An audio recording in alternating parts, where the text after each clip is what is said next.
गेले 128 दिवस आपण श्री ब्रह्मचैतन्य गंगाधर महाराज यांच्या प्रवचनांच्या पुस्तकाचं वाचन करतोय आणि आजचा हा 129वा दिवस. ब्रह्मचैतन्य गंगाधर महाराज हे गोंदवले सातारा महाराष्ट्रातील थोर संत ज्याने आयुष्यभर श्रीरामाच्या नामाचा जप केला आणि लोकांना श्रीरामाच्या जीवनाची महती साध्या सोप्या भाषेत सांगितली. या 365 दिवसांच्या प्रवचन पुस्तकात त्यांनी खरे संत कोण, संत कसे ओळखावे, संतांकडे आपण गेल्यावरती काय करावं, काय करू नये, काय मागावं, काय मागू नये, आपल्या संसारातली प्रगती करत असतानाच परमार्थामध्ये हे देखील कशी उन्नती आपण करून घेऊ शकतो, ह्या गोष्टी सहज साध्य एक्झाम्पल सोप्या उदाहरणाद्वारे आपल्याला सांगितलेलं आहे. आणि जगातलं सगळ्यात सोपं काम म्हणजे नामस्मरण. आता देव म्हणजेच नाम आणि नाव म्हणजेच देव, हेच त्याने याच्यात सांगितलं की नाम हे कोणी घ्यावं, कधी घ्यावं, कुठे घ्यावं, कसं घ्यावं आणि काय घ्यावं. आणि नामस्मरणाचे काय फायदे हे त्याने या 365 दिवसांच्या प्रवचन पुस्तकात आपल्याला सोप्या भाषेत सांगितले. त्याचं प्रत्येक पान एका दिवसाला एक पान जे वाचायला 3 ते 4 मिनिटं स्लो असेल तर 5-6 मिनिटं लागतील. आता आपण हे 129व्या दिवसाचं जे प्रवचन आहे ते वाचून त्याचं शीर्षक आहे भगवंताचे अनुसंधान राखावे. फार दिवस वापरून जोडा फाटला की तो दुरुस्त केला तरी पुन्हा पडतोच. तसंच शरीराचे शरीर जीर्ण झाल्यावर त्याला काही ना काहीतरी होतच राहते. दुरुस्त केलेल्या जोडातला एखादा खिळा जर पायाला टोचू लागला तर मात्र जपावं लागते. तशी आजारपणामुळे मनाला टोचणी लागली तर जपावे आणि त्याचा मनावर परिणाम होऊन देऊ नये. म्हणजे आपले शूज किंवा चप्पल सँडल जे आपण घालतो ते काही काळानंतर फाटतातच. ते किती जरी शिवले तेव्हा काही ना काहीतरी रिपेअर केल्यामुळे आपल्याला त्रास होऊच शकतो.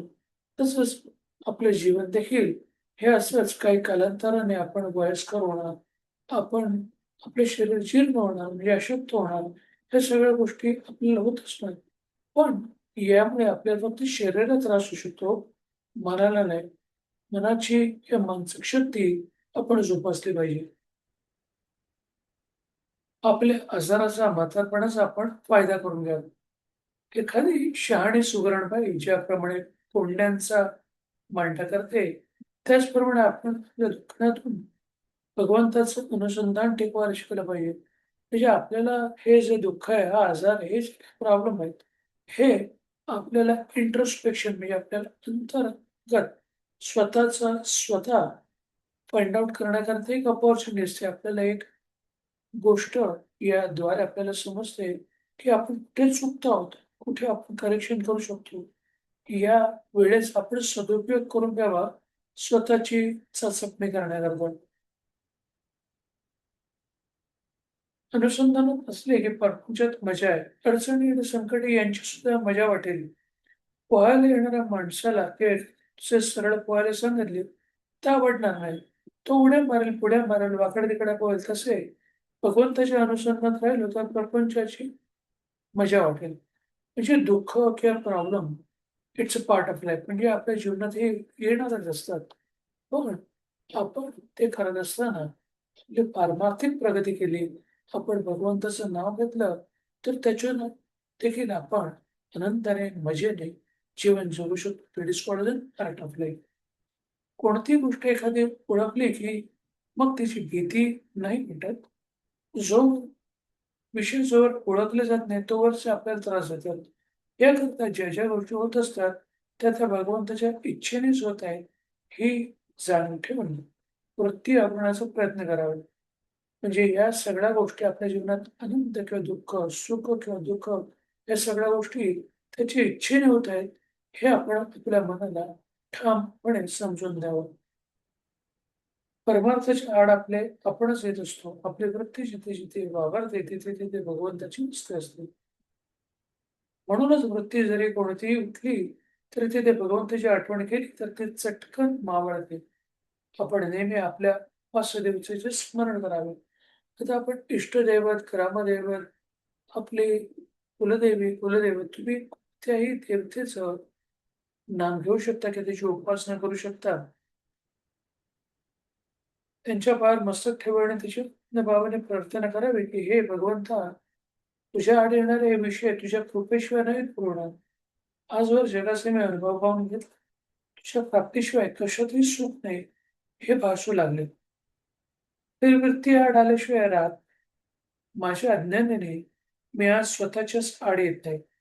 तरी तुझी म्हणजे पर्यायाने माझीच ओळख मला पटावी आणि त्यात मी तुला पाहावे. हीच माझ्या जीवितातील शेवटची इच्छा आहे." म्हणजे आपण एखादी गोष्ट करताना भगवंताचे अनुसंधान करण्याकरता देखील भगवंताचीच प्रार्थना करावी. त्यालाच सांग की माझ्याकडून ही गोष्ट करून घे. म्हणजे जो अभिमान पण राहणार नाही आणि आपल्या या सगळ्या गोष्टी सहज साध्य होतील. कशी आहे म्हणजे पर्यायाने माझीच ओळख मला पटावी आणि त्यात मी तुला पाहावे. म्हणजे माझ्या अज्ञानाने आज स्वतःच्या जाड येत असेल, तर हीच माझ्या जीवितातील शेवटची इच्छा आहे. ही इच्छा तुला तुझ्या कृपेशिवाय होणं शक्य नाही.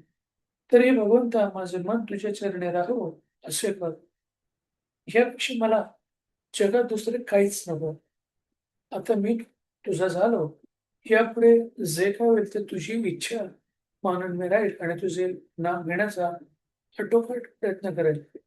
तू मला आपला म्हण. म्हणजे हे जर आपण भगवंताकडे मागितलं, तर भगवंत आपली ही गोष्ट मान्य करून आपल्या सगळ्या गोष्टी म्हणजे आपल्या मार्गातले जे अडथळे आहेत परमार्थ मार्गात जाण्याकरता, तर ते बाजूला करेल आणि आपल्याला चांगली बुद्धी देईल. आता भगवंताने आपल्यावरती कृपा करावी म्हणजे काय? आपल्याला एखाद्या चांगल्या व्यक्तीची, संतांची तो आपल्याला गाठभेट करून देतो. आपल्याला चांगलं मार्गदर्शन ज्या व्यक्तीकडून येईल, त्या व्यक्तीची आपल्याला भेट करून देतो. आपल्या जीवनामध्ये अशा गोष्टी तो घडवून आणतो, की जेणेकरून आपल्याला ती गोष्ट पण सहज साध्य होतं. म्हणजे कोणत्या 4 हात किंवा चतुर्भुज होऊन वेगवेगळ्या गोष्टी आपल्या हातात ठेवून नारायणाची किंवा शंकराची किंवा दुसऱ्या कुठच्याही देवतेची मूर्ती आपल्यासमोर येत नाही. तर या सगळ्या गोष्टी आपल्याला उपलब्ध करून देतो. हे आपण लक्षात ठेवलं पाहिजे. शेवटचं वाक्य, प्रत्येक स्थिर झाली तर त्याच्या मागोमाग समाधान येतेच. समाधान आपल्याला केव्हा मिळेल? जेव्हा आपण शांत आहोत. जेव्हा ह्या सगळ्या गोष्टी आनंदाने स्वीकार करू तेव्हाच होईल. म्हणजे भगवंताचं अनुसंधान राखणं याच्यासारखी मोठी गोष्ट कोणतीच नाही. आणि ते करताना त्याची इच्छा असावी लागते आणि त्याच्यासाठी आपण त्याची प्रार्थना करायला पाहिजे.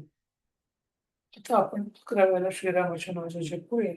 श्रीराम, श्रीराम, श्रीराम, श्रीराम, श्रीराम, श्रीराम, श्रीराम, श्रीराम, श्रीराम, श्रीराम, श्रीराम, श्रीराम, श्रीराम, श्रीराम, श्रीराम.